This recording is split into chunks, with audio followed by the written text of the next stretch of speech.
Welcome to Advent Day 6, Oils of the Bible. We'll be discussing Onycha today. So before we jump into Onycha, I wanted to discuss a little bit about emotions in the Bible and the related aromas or essential oils.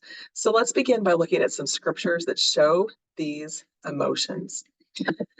We'll begin with Psalm 45, verses 7 through 8. And we'll talk about this again a little bit later today, too. But it says, "Therefore God, thy God, hath anointed thee with the oil of gladness above thy fellows.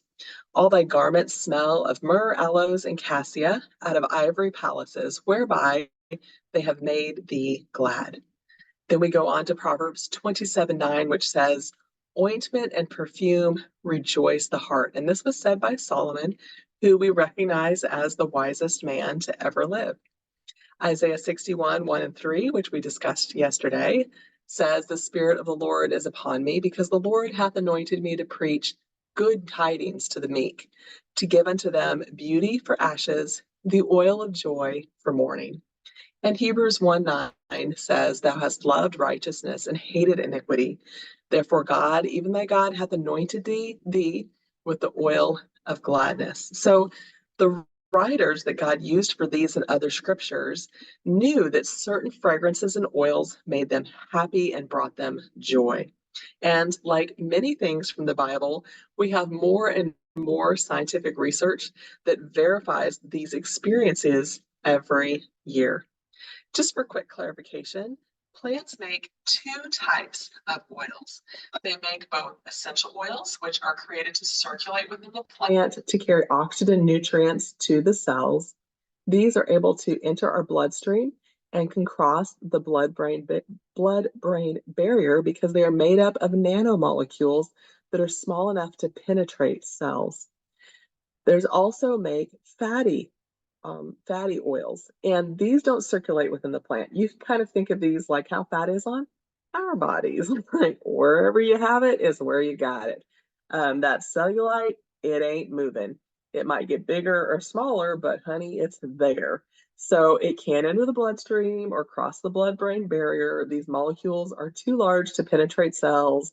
It's just where it is. Now, fatty oils would include olive oil, coconut oil, avocado oil, really the types of oils that come from seeds. Now, the significance of essential oils is that they assist the body in detoxification or removing toxins out of the cells. The way that they do this is that they have the highest level of oxygenating activity of any substance known to man.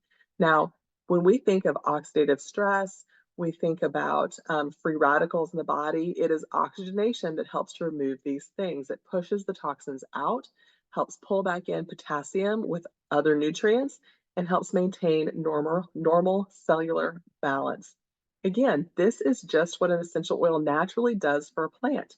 It pulls in nutrients and it sends toxins out in the plant. And as we use them in our bodies, they can do the exact same thing.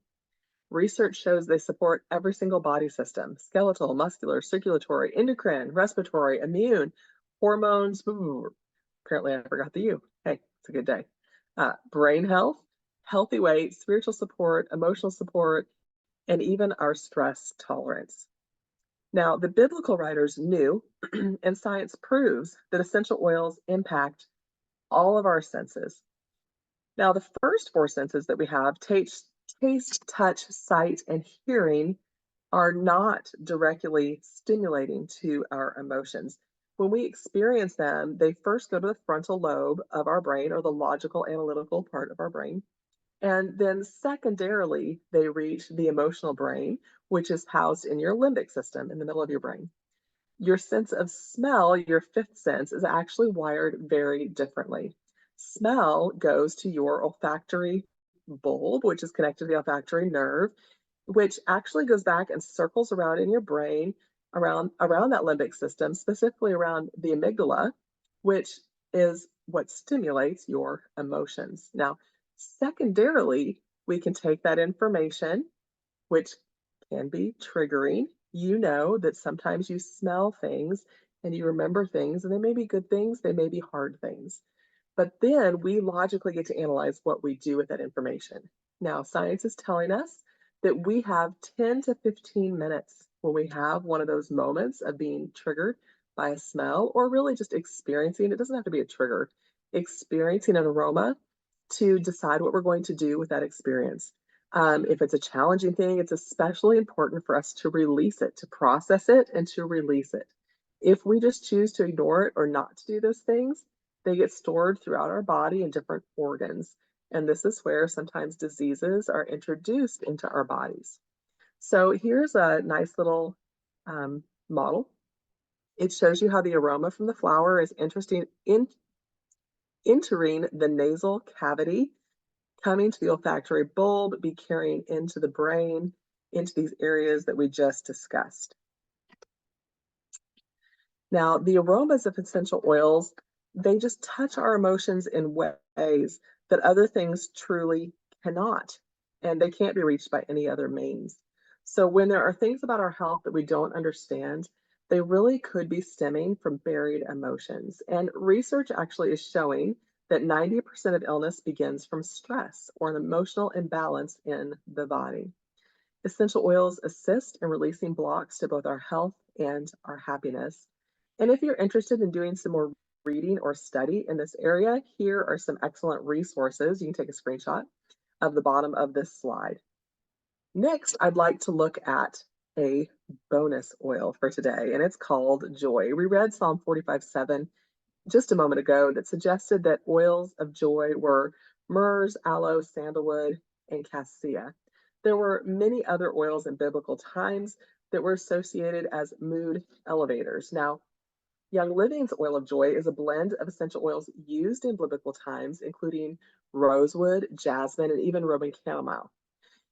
It does also contain some oils that were not used in biblical times, including bergamot, mandarin, lemon, ylang ylang, geranium, and palmarosa. It does contain rose oil, which has the highest electromagnetic frequency of any known substance, coming in at 320 megahertz. Now, we'll be talking more about the frequency of essential oils and how they can positively impact our bodies tomorrow. So don't miss tomorrow. So, for now, what I want you to know is that this oil of joy is so easy to use. And really, any essential oil to support your emotions is simple. You just take the bottle and you can smell right out of the bottle, breathing in deeply and then releasing. Or you take the bottle, turn it on its side, get one drop of oil. You will then warm that oil between your hands, cup your hands over your nose, breathe in deeply, and exhale. So,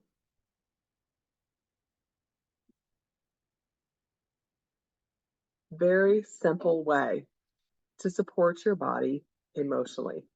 Okay, I use Joy Essential Oil every morning during what I call my Great Day Protocol. The Great Day Protocol is how I start every single day during my quiet time or what I call my daily pause. And I use it just for emotional and spiritual alignment with the Lord during that time. If you'd like to know more about how to use oils during your quiet time, and specifically about how to use the Great Day Protocol, you can just comment below GDP for Great Day Protocol, and I'll be happy to send that free resource over to you. Now, let's get on to our special guest today, Onycha. So we see Onycha mentioned in Exodus 30, verse 34. And the Lord was saying to Moses, then the Lord said to Moses, take fragrant spices, gum resin, onycha and galbanum, and pure frankincense, all in equal amounts. This was Exodus 30:34. And that was the description of how to use it as part of the holy incense. Now, back in the Bible, well, let me say first, onycha was an ingredient in that pure and holy perfume or incense that the Lord commanded Moses to make. Onycha is an oil so thick that it really is hard to pour it out of the bottle. It contains vanilla aldehyde, which gives the oil the aroma of vanilla. My experience of Onycha is actually like the smell of ozone. So after it's rained and you walk outside and oh, there's just that refreshing aroma out there. That's what Onycha smells like to me.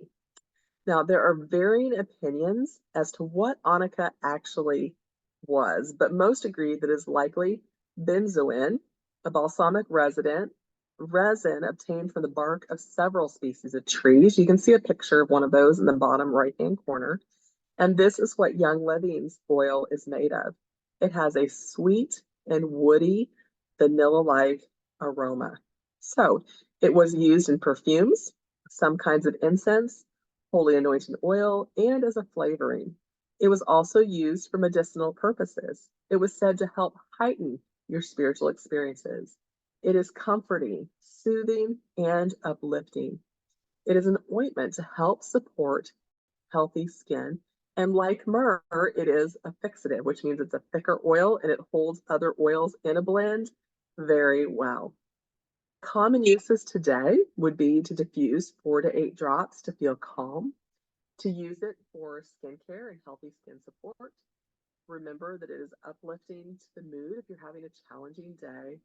It also helps to release past emotions and promote freedom from past challenging experiences. So, I mentioned earlier that you have 10 to 15 minutes to handle those emotions that you come into contact with during the day. If there are past experiences that you haven't had time to process or release, this is a great oil to help support that. Of note is that it's actually a major component of incense for churches today. So I am now wondering, what might you have learned about Onycha today, about joy, essential oil, about the limbic system and your emotions, or even I'm just wondering about maybe if you know some things that I didn't share today, and I would be interested in any of that if you want to share it in the comments below. Join us tomorrow. We'll be talking about another Advent oil and about frequencies and how they impact our body. Have a great day.